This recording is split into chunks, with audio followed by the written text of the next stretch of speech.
बहुत ही दुखद घटना है ये हमारे गांव के लिए और ख़ासकर इनके परिवार के लिए कि एक नौजवान जो होनहार हमारे गांव का एक बच्चा था, जिसने बड़ी मेहनत करके मैं बताऊं कि इनके परिवार की हालत बड़ी ही खस्ता थी, गरीब फैमिली से ताल्लुक़ रखता था और एक ही लड़का पूरी फैमिली में उभर कर सामने आया था और उसने पुलिस में अपने दम पे नौकरी ली। हालांकि कोई अप्रोच नहीं थी, कोई पैसा नहीं था इनके पास, तो पूरे परिवार में एक उम्मीद जगी थी कि हमारे आने वाला समय अब ठीक होगा और ख़ासकर उनके माँ बाप और उनकी बहनें भाई जो थे उनके छोटे, तो सब ने ये उम्मीद रखी थी कि एक हमारे घर का एक सदस्य पुलिस में गया है तो कम से कम हमारे आगे का टाइम जो है ठीक होगा।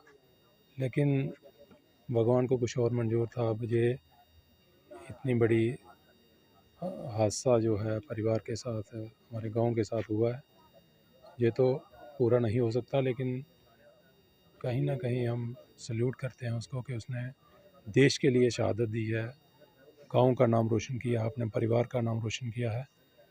ये छोटी बात नहीं होती, एक बहुत बड़ी कुर्बानी है।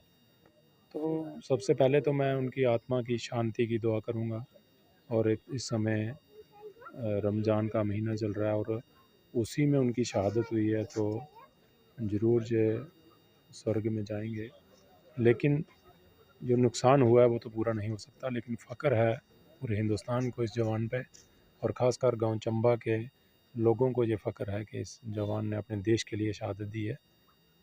तो नेचर की बात करें, किस तरीके का नेचर जो है वो तारीफ मैं ये कहना चाहूँगा कि हमारे गांव में ऐसा कोई लड़का ही नहीं था, बहुत ही शरीफ और परिवार भी पूरा शरीफ है, लेकिन ये बहुत ही जेंटल और शरीफ आदमी, हर आदमी से मिलने जुलने वाला लड़का था, बहुत ही शरीफ और अच्छा लड़का था।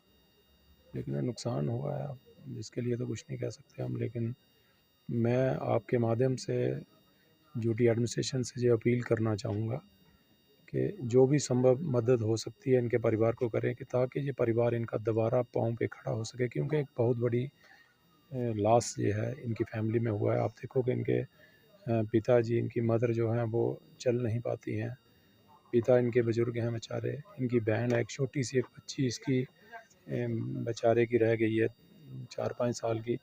तो ये जो कमी है ये तो कोई भी नहीं पूरी कर सकता, लेकिन मैं एडमिनिस्ट्रेशन से फिर ये दरख्वास्त करूँगा, ख़ासकर एलजी साहब से, कि ये जो शहादत हुई है इस लड़के की, इसकी फ़ैमिली का पूरा ध्यान रखा जाए और जो भी संभव हो सकती है, जो गवर्नमेंट की तरफ से रहता है, जैसे इनकी फ़ैमिली मेम्बर्स को कहीं नौकरी देना या कुछ और भी जो फाइनेंशियल मदद हो सकती है, जो जिस किस्म की भी मदद हो सकती है वो सरकार करे इनके लिए।